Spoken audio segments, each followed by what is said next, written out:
Visit ಮಾಡೋದ್ರಿಂದ ನಮಗೆ ಎಲ್ಲಿ ಏನು ನಡೀತಾ ಇದೆ ಅನ್ನೋದು ಗೊತ್ತಾಗುತ್ತೆ. ಅದನ್ನು ನಾವು ಸಿಸ್ಟಮಲ್ಲಿ ಬದಲಾವಣೆ ತರಬೇಕು. ಈಗ ಉದಾಹರಣೆಗೆ ಈ ತಹಶೀಲ್ದಾರರ ಕೋರ್ಟ್ ಕಚೇರಿಗಳಲ್ಲಿ ಸುಮಾರು ಪ್ರಕರಣಗಳು ವರ್ಷಗಳು ಕಳೆದರೂ ಕೂಡ ವಿಲೆ ಆಗದೆ ಇಟ್ಕೊಂಡಿದ್ರು. ಸೊ ಇದನ್ನೆಲ್ಲ ವಿಸಿಟ್ ಮಾಡಿದಾಗ ನನ್ನ ಗಮನಕ್ಕೆ ಬಂದ ನಂತರ ಅವೆಲ್ಲವನ್ನು RCCMS ಅಂತ ನಮ್ಮದೊಂದು ಆನ್ಲೈನ್ ಸಿಸ್ಟಮ್ ಇದೆ. ಆನ್ಲೈನ್ ಸಿಸ್ಟಮ್ಗೆ ಎಲ್ಲ ಕೇಸುಗಳನ್ನ ಅಳವಡಿಸಿದ ಮೇಲೆ ಯಾವ ಕೇಸು ಎಷ್ಟು ದಿನ ಯಾರ ಹತ್ರ ಪೆಂಡಿಂಗ್ ಇದೆ ಅನ್ನೋದು ನಮಗೆ ಗೊತ್ತಾಗುತ್ತೆ. ನಾವು ಇಲ್ಲೇ ಕೂತ್ಕೊಂಡು ಅದನ್ನ ರಿವ್ಯೂ ಮಾಡಿದರೆ ತಾನಾಗಿ ಆವಾಗ ವಿಲೆ ಆಗುತ್ತೆ. ಈ ಒಂದು ಸಿಸ್ಟಮ್ ತೊಗೊಂಡು ಬಂದಿದ್ದರಿಂದ ಉದಾಹರಣೆಗೆ ಹೇಳೋದಾದರೆ, ನಾನು ಬಂದಾಗ ತಾಲೂಕು ತಹಶೀಲ್ದಾರ್ಗಳ ಹತ್ರ 10,774 ಕೇಸು ಅವಧಿ ಮೀರೋಗಿ ಬಾಕಿ ಇಟ್ಕೊಂಡಿದ್ರು, ಏನು ಟೈಮ್ ಬಾರ್ ಆಗಿರೋ ಕೇಸುಗಳು. ಅಂಥವುಗಳನ್ನ ನಾವು ಅನ್ನದ ಸಾಂಬಾರ್ ರುಚಿನೇ ಬೇರೆ, ಇಡ್ಲಿ ಸಾಂಬಾರ್ ರುಚಿನೇ ಬೇರೆ. ಇರೋ ಒಂದೇ ಸಾಂಬಾರ್ ಪೌಡ್ರಲ್ಲಿ ಎರಡೂ ಮಾಡೋಕ್ಕಾಗತ್ತಾ? ಆನ್ಸರ್ ಮಾಡಿ, ಪ್ರೈಸ್ ಗೆಲ್ಲಿ. ಆನ್ಸರ್ ಮಾಡಲು ಕರೆ ಮಾಡಿ. ಇದೆಲ್ಲ ವಿಸಿಟ್ ಮಾಡಿದಾಗ ಗೊತ್ತಾಯಿತು ಇಷ್ಟು ಬಾಕಿ ಇದ್ದಾವೆ, ಅದಕ್ಕೋಸ್ಕರ ಜನ ಅಲೀತಾ ಇದ್ದಾರೆ ಅಂತ.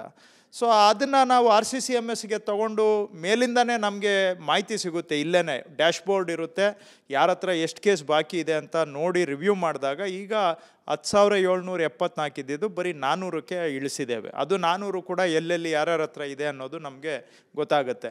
ಸೊ ಈ ರೀತಿ ಸಿಸ್ಟಮಲ್ಲೇ ಬದಲಾವಣೆ ತರಬೇಕು. ಇನ್ನು ಈ ಟಪಾಲ್ ವ್ಯವಸ್ಥೆ ಇತ್ತು, ಟಪಾಲ್ ವ್ಯವಸ್ಥೆಯಲ್ಲಿ ಫೈಲ್ಗಳು ಕಳೆದೋಗ್ತವೆ, ಎತ್ತಿಟ್ಬಿಡ್ತಾರೆ ಬೇಕಂತೆ ಫೈಲನ್ನು. ಮತ್ತು ಒಂದು ಟೇಬಲಿಂದ ಇನ್ನೊಂದು ಟೇಬಲ್ಗೆ ಹೋಗೋಕ್ಕೆ ತಿಂಗಳಾನ್ಗಟ್ಲೆ. ಸೊ ಇದನ್ನು ನಿವಾರಣೆ ಮಾಡಬೇಕು ಅಂತಲೇ ಈ ವಿಸಿಟ್ ಮಾಡಿ ನೋಡಿದಾಗ ತಿಳ್ಕೊಂಡು ಅದರ ಆಧಾರದ ಮೇಲೆ ಎಲ್ಲವನ್ನು ಈಗ ಕಾಗದ ರಹಿತ ಕಡತ ಅಂದರೆ ಆಫೀಸ್ ಮುಖಾಂತರ ಆನ್ಲೈನಲ್ಲಿ ನಮ್ಮ ಫೈಲ್ ಡಿಸ್ಪೋಸಲನ್ನು ತೊಗೊಂಡು ಬಂದಿದ್ದೇವೆ. ಒಂದು ಅರ್ಧ ಈ ಥರ ನಾವು ಸುಧಾರಣೆ ಮಾಡಿದ್ದೇವೆ. ಆದರೆ ಇದಕ್ಕೂ ಕೈಗೆ ಸಿಗದೇ ಇರೋವಂಥದ್ದು ಇನ್ನೂ ಅರ್ಧ ಇದೆ. ಅಲ್ಲಿ ಅವ್ರು ಇಷ್ಟ ಬಂದಂಗೆ ನಡೀತಾ ಇದೆ. ಜನಗಳಿಗೂ ಕೂಡ ಯಾರ ಹತ್ರ ಹೋಗಬೇಕು, ಯಾರ ಹತ್ರ ಹೇಳ್ಕೊಳ್ಬೇಕು ಅನ್ನೋದು ಗೊತ್ತಾಗದೆ ಜನನೂ ಅನುಭವಿಸ್ತಾ ಇದ್ದಾರೆ. ಹಾಗಂತೇಳಿ ಎಲ್ಲರೂ ಅಂತ ಹೇಳೋದಿಲ್ಲ, ಹಿಂಗೆ ಹೇಳಿದ ಕೂಡಲೇ ಎಲ್ಲರಿಗೂ ಅನ್ವಯಿಸೋದಿಲ್ಲ. ಪ್ರಾಮಾಣಿಕವಾಗಿ ಜನಪರ ಕಾಳಜಿ ಇಟ್ಕೊಂಡು ಕೆಲಸ ಮಾಡೋ ಅಧಿಕಾರಿಗಳು ಇದ್ದಾರೆ. ಆದರೆ ಕೆಲವರು ಇದು ಇವತ್ತೊಂದು ನೆನ್ನೆದು ಅಲ್ಲ, ಸುಮಾರು ವರ್ಷಗಳಿಂದ ವ್ಯವಸ್ಥೆ ಕೆಟ್ಟು ಇವತ್ತು ಕೆಲವು ಅಧಿಕಾರಿಗಳು ಈ ರೀತಿ ನಡ್ಕೊಳ್ತಾ ಇರೋದು ಅಲ್ಲಿಗೆ ಹೋದಾಗ ಕಾಣುತ್ತೆ. ಬ್ಯಾಂಗ್ಳೂರು ಸೌತು AC ಅವರ ನಡವಳಿಕೆ, ಆ ಕಚೇರಿಯ ಅಲ್ಲಿ ನಡೀತಕ್ಕಂತಹ ಕೆಲಸಗಳ ಬಗ್ಗೆನೂ ಕೂಡ ವ್ಯಾಪಕವಾಗಿ ದೂರುಗಳು ಬಂದಿದೆ. ಇದನ್ನು ನಾನು ಮುಖ್ಯಮಂತ್ರಿಗಳ ಗಮನಕ್ಕೂ ಕೂಡ ತರ್ತೇನೆ. ಯಾಕೆಂದರೆ ACಗಳನ್ನು ಪೋಸ್ಟ್ ಮಾಡ್ತಕ್ಕಂಥದ್ದು DPRಯಿಂದ ಆಗುತ್ತೆ. ಅವ್ರ ಗಮನಕ್ಕೂ ಇದನ್ನು ತಂದು ಸರಿ ಮಾಡಬೇಕು, ಒಟ್ಟಿನಲ್ಲಿ ಸರಿ ಮಾಡಬೇಕು ಅಂತಲೇ ಜನ ನಮ್ಮನ್ನು ಇಲ್ಲಿ ಕೂರಿಸಿರೋದು. ನಾವು ಕೈಲಾದಷ್ಟು ಪ್ರಯತ್ನ ಮಾಡ್ತಾ ಇದ್ದೇವೆ. ಅಂಥ ಅಧಿಕಾರಿಗಳ ವಿರುದ್ಧ ನಿರ್ದಾಕ್ಷಿಣ್ಯ ಕ್ರಮಗಳಾದರೆ ಒಂದಷ್ಟು ಎಚ್ಚೆತ್ತುಕೊಳ್ತಾರಾ ಅಂಥೇಳಿ ನೋಡಿ. ಈಗ ಒಬ್ಬ ಅಧಿಕಾರಿ ಮೇಲೆ ನಿಮ್ಮ ಮೇಲೆ ಯಾಕೆ ಕ್ರಮ ಕೈಗೊಳ್ಳಬಾರ್ದು ಅಂತ ಕಾರಣ ಕೇಳೋದಕ್ಕೆ ಒಂದು ನೋಟಿಸ್ ಕೊಟ್ಟಿದ್ದಕ್ಕೆ ಆ ನೋಟಿಸ್ ಮೇಲೆ ಕೋರ್ಟಿಂದ ಸ್ಟೇ ಕೊಡ್ತಾರೆ. ಇನ್ನೂ ಆ್ಯಕ್ಷನ್ ತೊಗೊಂಡಿಲ್ಲ, ಎನ್ಕ್ವೈರಿ ಮಾಡಿಲ್ಲ. ನಿಮ್ಮ ಮೇಲೆ ಎನ್ಕ್ವೈರಿ ಮಾಡಬೇಕು ಅಂಥೇಳಿ ಒಂದು ಅಧಿಕಾರಿ ಇನ್ನೊಂದು ಅಧಿಕಾರಿಗೆ ಪತ್ರ ಬರೀತಾರೆ. ಇನ್ನೂ ಅಧಿಕಾರಿಗೂ ನೋಟಿಸ್ ಹೋಗಿಲ್ಲ, ಸಣ್ಣ ಅಧಿಕಾರಿಗೂ ನೋಟಿಸ್ ಹೋಗಿಲ್ಲ. ಈಗ ನಾನು ಒಬ್ಬ ಅಧಿಕಾರಿ, ನೀವು ಮೇಲಿನ ಅಧಿಕಾರಿ, ನಿಮಗೆ ಪತ್ರ ಬರಿತೀನಿ, ಇಂಥ ಅಧಿಕಾರಿ ಮೇಲೆ ಆರೋಪ ಬಂದಿದೆ, ಇದು ತನಿಖೆ ಮಾಡಿ ಅಂತ. ನಾನು ನಿಮಗೆ ಬರೆದಿದ್ದ ಪತ್ರನ ತೊಗೊಂಡೋಗಿ ಅದನ್ನು ಕೋರ್ಟ್ಗೆ ಹಾಕ್ಬಿಟ್ಟು ಅದ್ರ ಮೇಲೆ ಸ್ಟೇ ತೊಗೊಂಡು ಬರ್ತಾರೆ. ಈ ರೀತಿಯಾಗಿ ಒಂದು ರೀತಿ ನಾವು ಇನ್ನೊಬ್ಬರ ಬಗ್ಗೆ ಟೀಕೆ ಮಾಡಿದರೆ ಆಗೋದಿಲ್ಲ.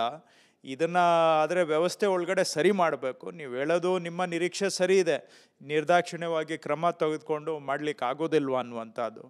ಎಲ್ಲ ಇಡೀ ವ್ಯವಸ್ಥೆ ನಾವು ಒಂದು ಗುರಿ ಇಟ್ಕೊಂಡು ಕೆಲಸ ಮಾಡಿದರೆ ಇದು ಯಾವುದು ದೊಡ್ಡ ಸವಾಲೇನಲ್ಲ. ಆದರೆ ಒಬ್ಬೊಬ್ಬರದು ಹಿತಾಸಕ್ತಿ ಒಂದೊಂದು ರೀತಿ ಇರುತ್ತೆ. ಅದರ ಒಳಗಡೆ ಹಾಗಂತೇಳಿ ನಾವು ಸುಮ್ಮನೆ ಬಿಡೋಕ್ಕೂ ಆಗೋದಿಲ್ಲ. ನಮ್ಮ ಇಲಾಖೆಯಲ್ಲಿ ಸಾಕಷ್ಟು ಸುಧಾರಣೆ ಆಗಿದೆ.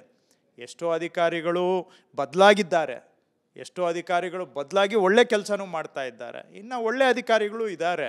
ಸೊ ಅಂಥವರು ಇದ್ದಾರೆ. ಆದರೆ ಇನ್ನೂ ಒಂದಷ್ಟು ಜನ ಕೆಲವರು ಏನೇ ಮಾಡಿದರೂ ಬದಲಾಗದಂಥವರು ಇದ್ದಾರೆ. ಅಂಥವ್ರ ಮೇಲೆ ಕ್ರಮ ತೆಗೆದುಕೊಳ್ಬೇಕು ಅನ್ನೋ ನಿಮ್ಮ ಸಲಹೆ, ನಿರೀಕ್ಷೆ ಸರಿ ಇದೆ. ನಾವು ಅನಿವಾರ್ಯ ಪ್ರಕರಣಗಳಲ್ಲಿ ಅಂಥವ್ರ ಮೇಲೆ ಆ್ಯಕ್ಷನ್ ತಗೊಳ್ಳೋದಕ್ಕೆ ಯಾವುದೂ ಮುಲಾಜಿಲ್ಲ. ನಮಗೇನು ಯಾವ ಮುಲಾಜು ಕೂಡ ಇಲ್ಲ. ಮುಖ್ಯಮಂತ್ರಿಗಳ ಸಂಪೂರ್ಣ ಸಪೋರ್ಟು ನಮಗೆ ಇರೋದ್ರಿಂದ ಅಂಥ ಪ್ರಕರಣಗಳಲ್ಲಿ ಖಂಡಿತ ಆ್ಯಕ್ಷನ್ ತಗೋತೀವಿ. ಈಗ ಸರ್ಕಾರದಲ್ಲಿ ಕಂದಾಯ ಇಲಾಖೆ ಸಾಕಷ್ಟು ಪ್ರಮುಖ ಪಾತ್ರ ವಹಿಸುತ್ತೆ. ನೀವು ಕೂಡ ಸುಧಾರಣೆ ತರುವ ನಿಟ್ಟಿನಲ್ಲಿ ಸಾಕಷ್ಟು ಪ್ರಯತ್ನಗಳನ್ನ ಮಾಡ್ತಾ ಇದ್ದೀರಾ. ಅಂದರೆ ಈ ರೀತಿಯಾದ ಅಧಿಕಾರಿಗಳ ಸಮಸ್ಯೆ ಎಲ್ಲೆಲ್ಲಿ ಕಂಡು ಬರುತ್ತೆ ಅಂತ ಅಲ್ಲಿರುವಂಥ ಸಾರ್ವಜನಿಕ ತೊಂದರೆಯಾಗಿ ಬಂದು ನೇರವಾಗಿ ಹೇಳಿ ಅಂತ ಏನಾದ್ರು ಸಾರ್ವಜನಿಕರಿಗೆ ಒಂದು ಆಹ್ವಾನ ಕೊಡ್ತೀರಾ ನೀವು ಹೇಗೆ?